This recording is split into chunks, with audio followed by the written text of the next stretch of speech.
Hello, everyone. I'm Anita, and welcome to Care Expert Live, brought to you by CareCredit. CareCredit is a health and wellness and personal care credit card that has helped millions of people with promotional financing options and is accepted at hundreds of thousands of provider and retail locations nationwide. We already have some folks in the live stream. We're so excited to be here today.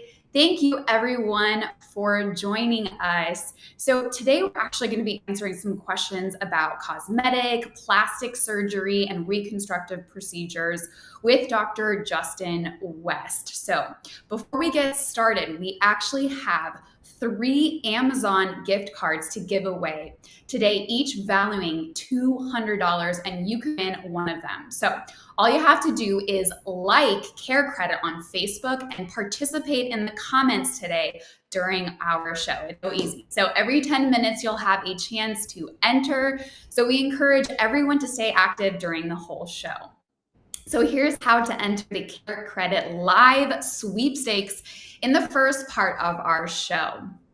So during the first 10 minutes, ask Dr. West a question in the live chat. And everyone who comments with a question will receive one entry into the sweepstakes. So keep those questions coming. No purchases necessary, open to legal residents of the 50 US and territories, 18 and over who like the CareCredit Facebook page. This ends 30 minutes after live stream event launches. For the official rules, including odds, entry requirements, and prize description, visit careCredit.com/careexpertslive/sweepstakes rules. Void or prohibited, restrictions apply. See Amazon.com/GC legal and see the link to the official rules in the comments. Now, winners will be selected and notified by @CareCredit on Facebook after the conclusion of this episode. So we will announce the winners at the beginning of the next CareCredit Expert Live broadcast. So bring on those questions. All right, everyone in the live chat, I'm so excited for you guys to be here today. Let's meet our expert. Today, we're so excited to be joined by Dr. Justin West, who is a board-certified plastic surgeon who works at Cosmetic Plastic Surgery and Med Spa in Newport, California. Dr. West, thank you so much for joining us here today. Thanks for having me. We are so excited. So before we start, I just want to get to know you a little bit better. So why don't you tell us just something about yourself, what you like to do when you're not helping your patients? Well, I have 3 kids under the age of 10. So when I'm not here at work taking care of patients, I'm usually at home chasing children around, taking them to their activities, their sports, all their little hobbies. So that's what I spend almost every waking minute doing. Hobbies are a thing of the past for me. So it's all about the kiddos these days. Well, I think that's fun, getting to spend time with your kids because I'm sure you work a lot. So that must also just be, that's your new hobby, I guess. It is, yep, full time. And what brought you to Newport Beach, California? I grew up in Southern California. I grew up in Tustin, inland, just about 15, 20 miles from here. I did all my training on the East Coast, and after being away from the beach for a very long time, I thought I would get a little bit more coastal, so we went into Newport. It's a hard place to not be happy. We've got, everything you need here. And on a day like this, I can't imagine living anywhere else. So, it's beautiful. We've got views of the ocean, views of the water, great restaurants. Newport Beach is just a great place to be. We're really lucky to be here. I can imagine. And tell me, Dr. West, did you always know that you wanted to be a plastic surgeon since you were a child? Kind of yes and no, I suppose. So my father was a general surgeon, just retired recently. So I grew up hearing stories about surgery, and I found them really compelling. So I guess I think I knew from a pretty young age that I wanted to be a doctor and probably a surgeon because those stories, I wanted to do those things that I heard my dad, doing. And in med school, my intention was to become a general surgeon, but I ended up doing an elective in plastic surgery, and I saw my first reconstruction case. It was a breast cancer patient who had a mastectomy and got a pretty substantial reconstruction where we used the tissue from her belly to rebuild her breast.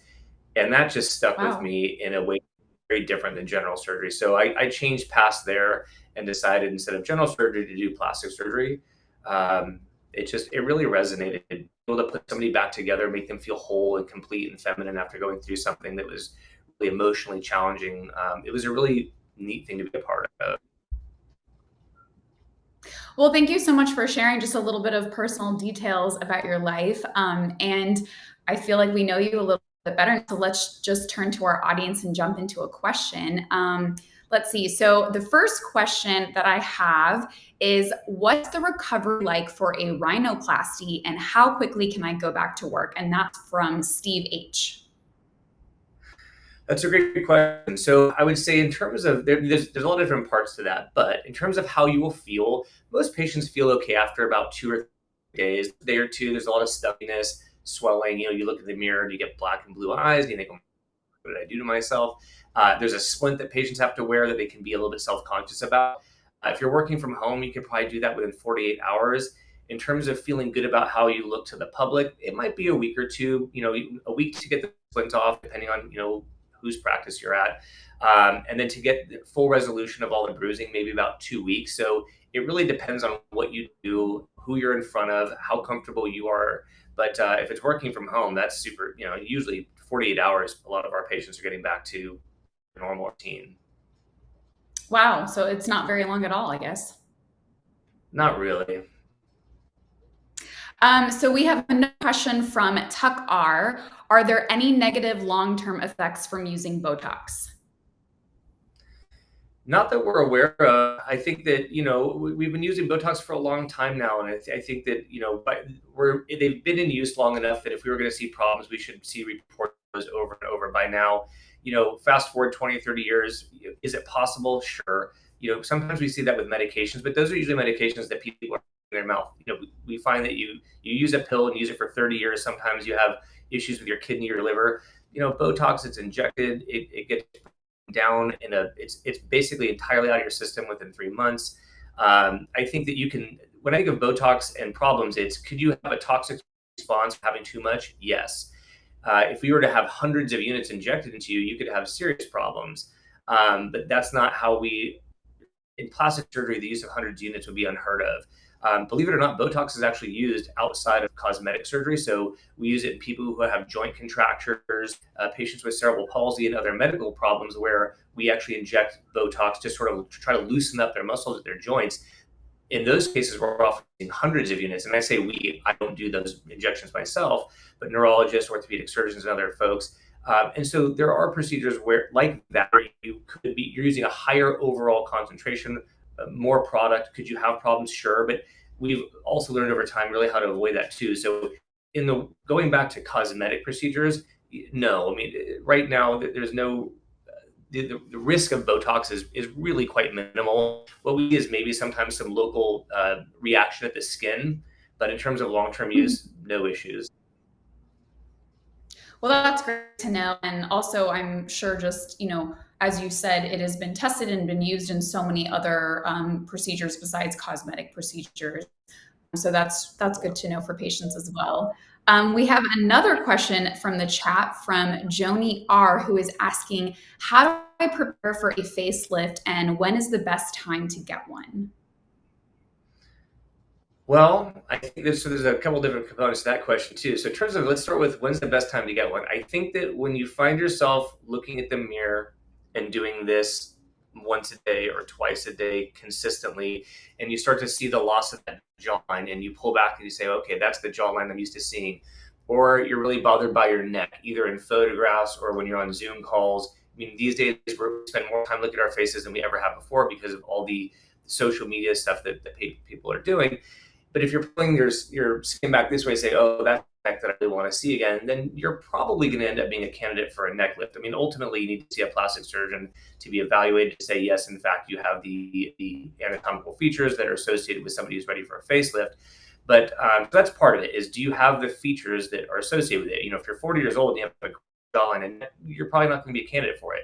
If you're 44 years old and you just happen to have a different type of skin with a really loose neck and loose jawline, you may absolutely be ready. And the patients who aren't ready till they're in their 60s. So each of us inherits from our parents a different set of genes, and some of the genes set us up to look good longer.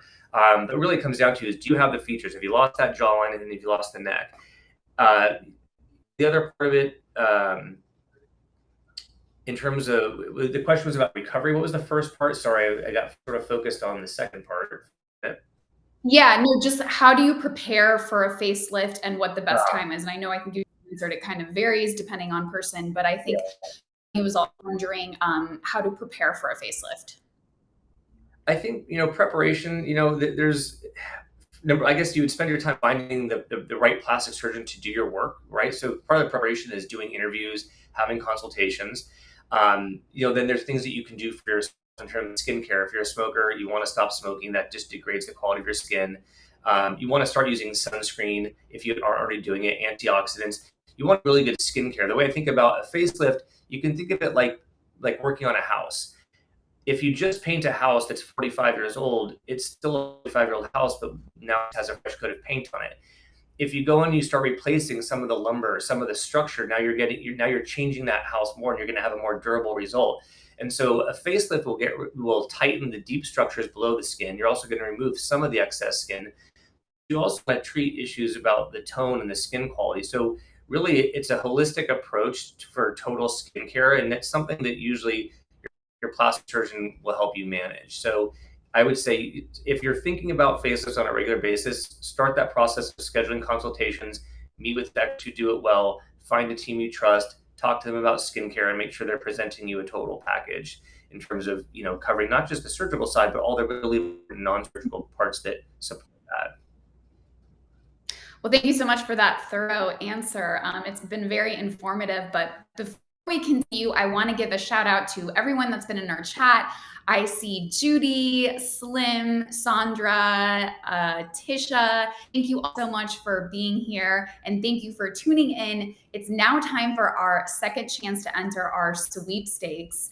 Now, during the next 10 minutes, comment with a heart emoji in the live chat to show Dr. West your appreciation. Remember, it's not a heart reaction, but a heart emoji. And this will enter you into the chat. And one commenter who posts a heart emoji in the next 10 minutes will be our second Amazon.com gift winner. So keep showing the love, everyone.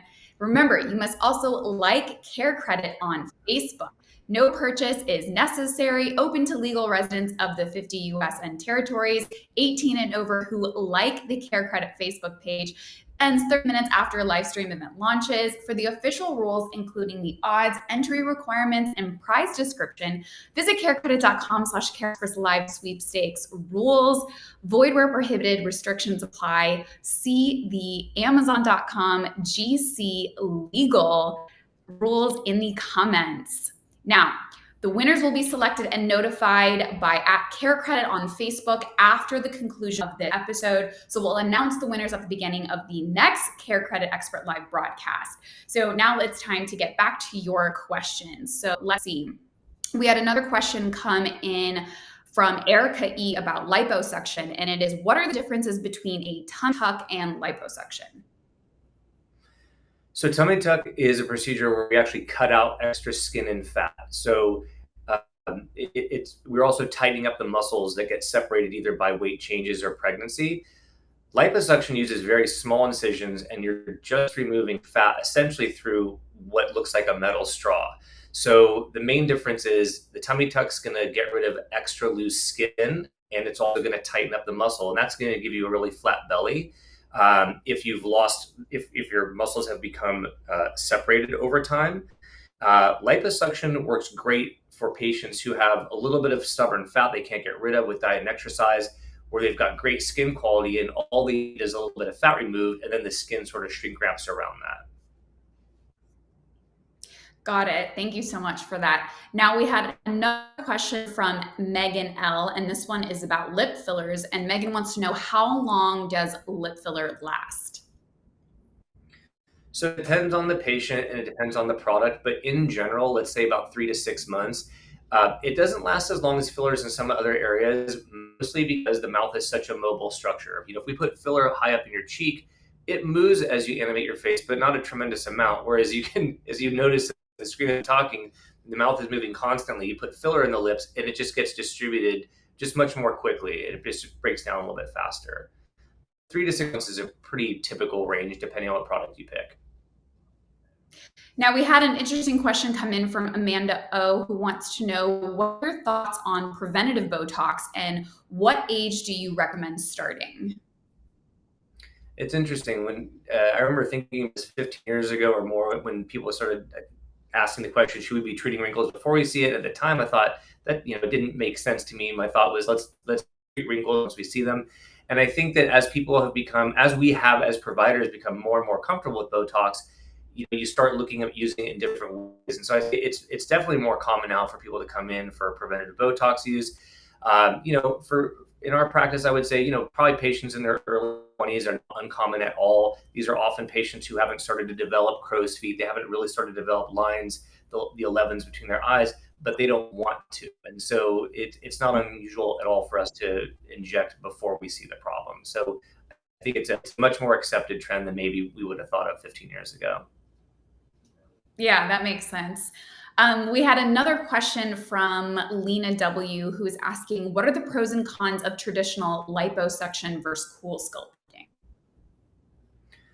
Well, CoolSculpting is an amazing option, I think, for patients who never want to go to the operating room. So if you have little trouble areas, let's say it's around your belly button, some fat, or you have some fat on your sides and your flanks, and the idea of going to the operating room is either scary or you don't have the time to recover, or the idea of having a procedure done during your lunch break while you get caught up on work, sounds really appealing, and cool sculpting can be amazing.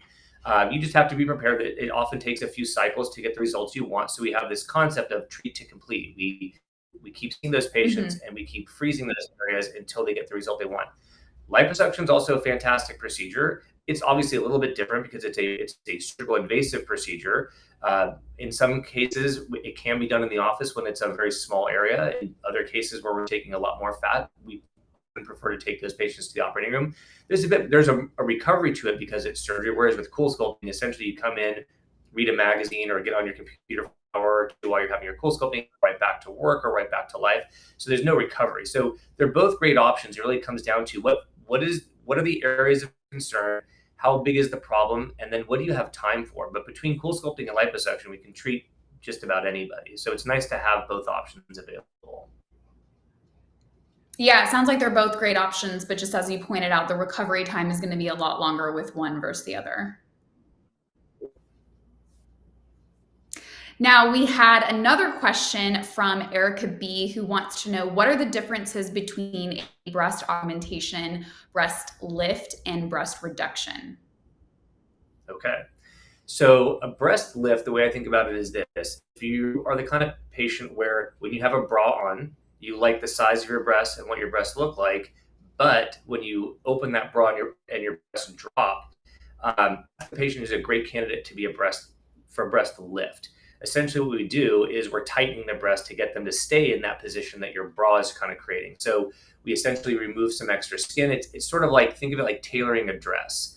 A breast reduction, if you ask a patient in a bra, do you feel like your breasts are too big? They say yes. I don't want to wear this bra size. I'm getting grooves in my shoulders. I've got neck pain, back pain. I just want them to be overall smaller. We do a very similar looking procedure where we're taking out a fair amount of skin, but in addition to the skin, we're also removing some of the fatty tissue and breast tissue. So the scarring is very similar. They're almost the exact same patterns, but designed just to tighten on the outside and keep as much of that breast tissue and fatty tissue as possible for shaping. And one is actually designed to take away some of that breast tissue. And augmentation is sort of a procedure where we take an implant, either silicone or saline, and we add it to your existing breast tissue, whether a small breast tissue or a more moderate or large amount of breast tissue, just to add volume. And typically, more often than not, what our patients are when coming in for augmentations are telling us is they really want to do it to fit differently to their clothes. They have bathing suits or strapless dresses or other types of garments that they're just not filling out that they want to. So we'll add an implant and it gives them the volume, typically in that upper pole, so that they can fill out the clothes and feel more confident about themselves.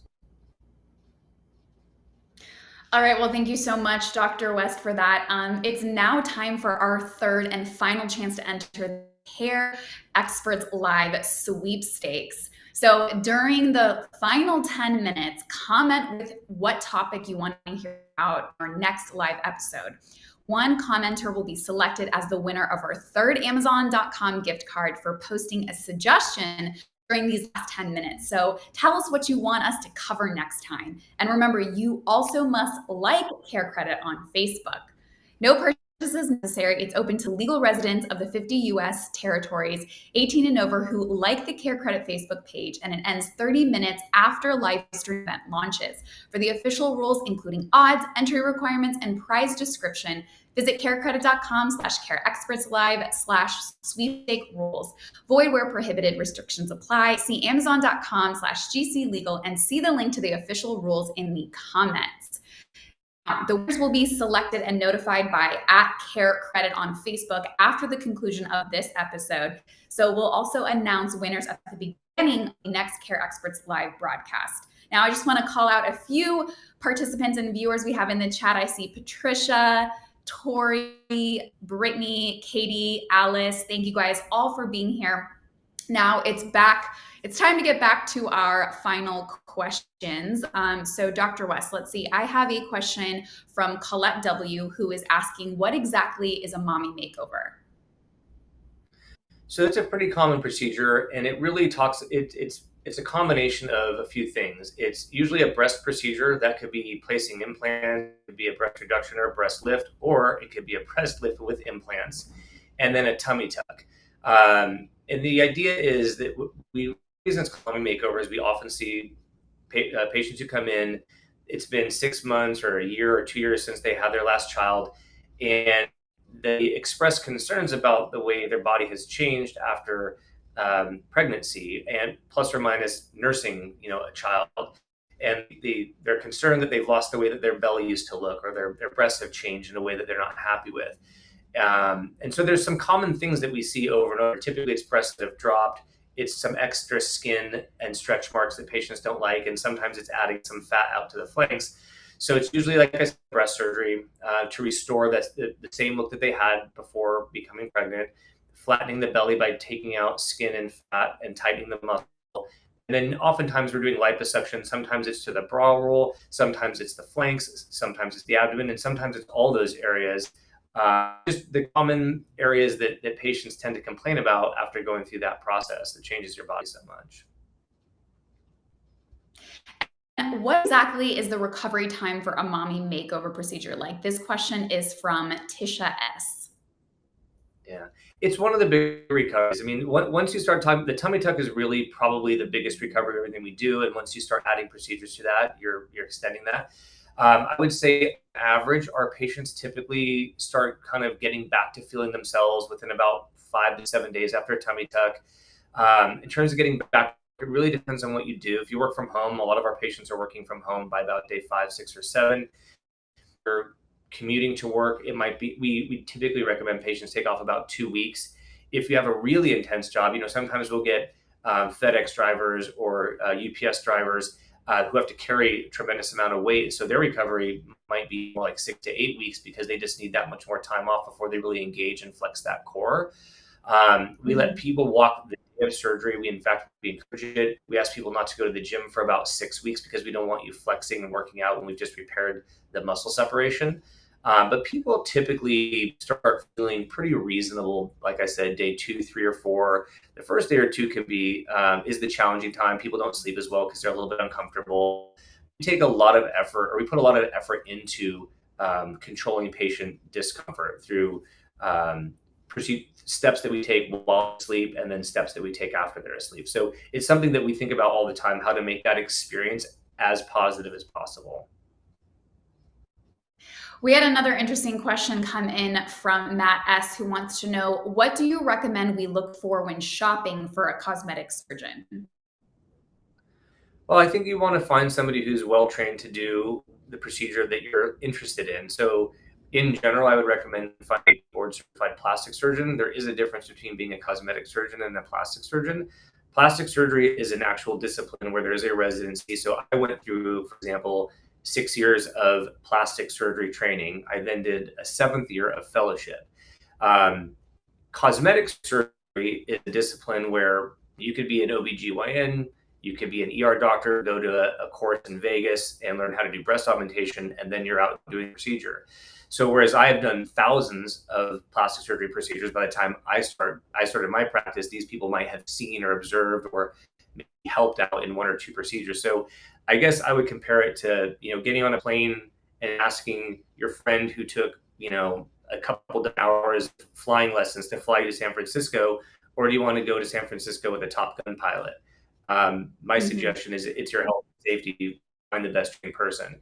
I think the other part of it is then, you also want to find out what does that board certified plastic surgeon do. If that person does nothing but facelifts all day and you want to have a tummy tuck, that might not be the right person for you, because as good as some of the surgeons are, very few people are good at doing everything in plastic surgery. There's just too many different procedures. So my recommendation is go through people's websites and make sure that they have good results for the procedure that you're looking for. Once you've narrowed it down to a few of those surgeons, then you want to go meet the doctors and see, where do you feel comfortable, who's do you like, whose staff do you like, do you feel like they're hearing your concerns, and find a good fit, because you're gonna that person's gonna be taking care of you not just the day of surgery, but for the months and potentially years afterwards. For us, when we put implants in, we follow our patients for a lifetime to make sure that they don't have any issues. So you want to make sure that the person's well trained, has a good personality, that you feel that their plan is good, and that they're listening to you, that they're educating you appropriately. So you're really picking sort of a team to take care of you.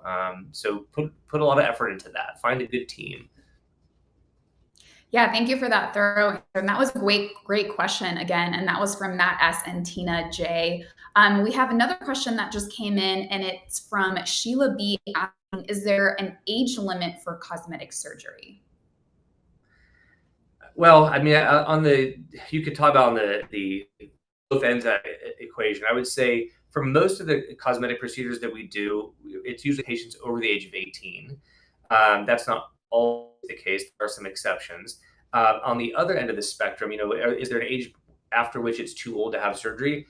In general, age is not a major risk factor. What's way more important is your personal health. So I would much rather operate on an 80-year-old who can walk 3 flights of stairs without getting short of breath than a 52-year-old who goes up 1 flight of stairs and can barely catch their breath. So the person's health status is far more important than Mhm. the actual number of how old they are. We always, when we're seeing patients, safety is first and foremost. We always want to take care of our patients and give them what they want if we can, but it starts with safety. So all of our patients, from in my practice, anybody over 40, we always ask to get medical clearance. So our patients, after meeting with us, they'll see their primary care doctor. We ask for a note that says, is our patient in their best health? If they need the patient to be risky for surgery, we don't fight that. If we don't get sign off on the case, we don't do it. So safety is paramount, and I think that I would hope that most practices feel the same way, and I think that's probably the case. Yeah, that was a great question. We have another one that just came in from Tanya J asking, how often will a patient need to replace a breast implant? The data shows that it's roughly every 10 years, patients will come in for surgery. Now, it's not always because of specifically an implant problem. Sometimes it's because they've decided the implant's too big, it's too small. It can be from a leak. It can be from this process called contracture. So if you step even further and just say, how often would I need to have revision surgery after a breast augmentation? 50% of patients have surgery by year 10, 50%. I've taken implants out that were as old as 44 years old, but I've also seen patients have problems 3 to 4 months after their first surgery. So there's a whole spectrum, but in general, we usually think about this as a 10-year process. So, just like owning a car, very few people get to buy one car over the course of a lifetime. With implants, it's sort of the same thing. You should go into it expecting that probably every 10 years you're going to do something. You might get more time, you might get less.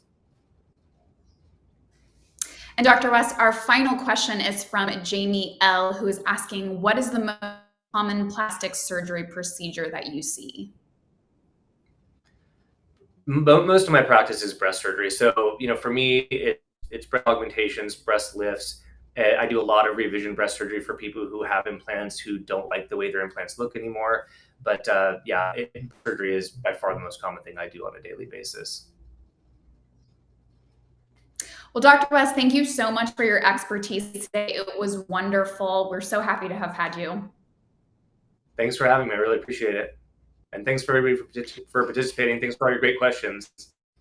Yeah, and I just want to say thank you to our amazing audience and thank you for watching Care Experts Live. I know we had Tina, I see Paula, Alexis, Lena, Bill, and thank you to everyone who submitted those amazing questions and suggestions and showed all of the love today. Remember, like CareCredit on Facebook, and all of our featured care experts and accept the CareCredit credit card, which is accepted at hundreds of thousands of locations nationwide. Visit carecredit.com for more information. And be sure to subscribe to our weekly CareCredit podcast on your favorite list platform and subscribe to the CareCredit YouTube channel for our new podcast every Wednesday. And don't forget to like us on Facebook to hear about our next live episode, which is coming very soon. I just want to say thank you to Chuck, Bill, and Haiti, Tracy, Christine, Ebony. Everyone was so amazing. Thank you all for joining us, and we'll see you next time.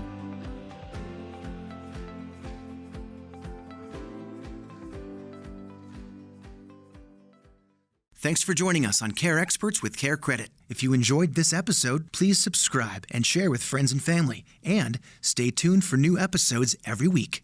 All information, opinions, and recommendations discussed in this episode are for your information only. We believe the information sources are generally reliable, but because of possible human or mechanical error by the sources, Synchrony or its affiliates, including CareCredit, does not provide warranty to the accuracy, quality, or completeness of the information or any results obtained from it. Any statement or opinions in this episode are the doctor's alone, and included data was current to the time of creating this episode. Please consult your own advisors before using any of this information.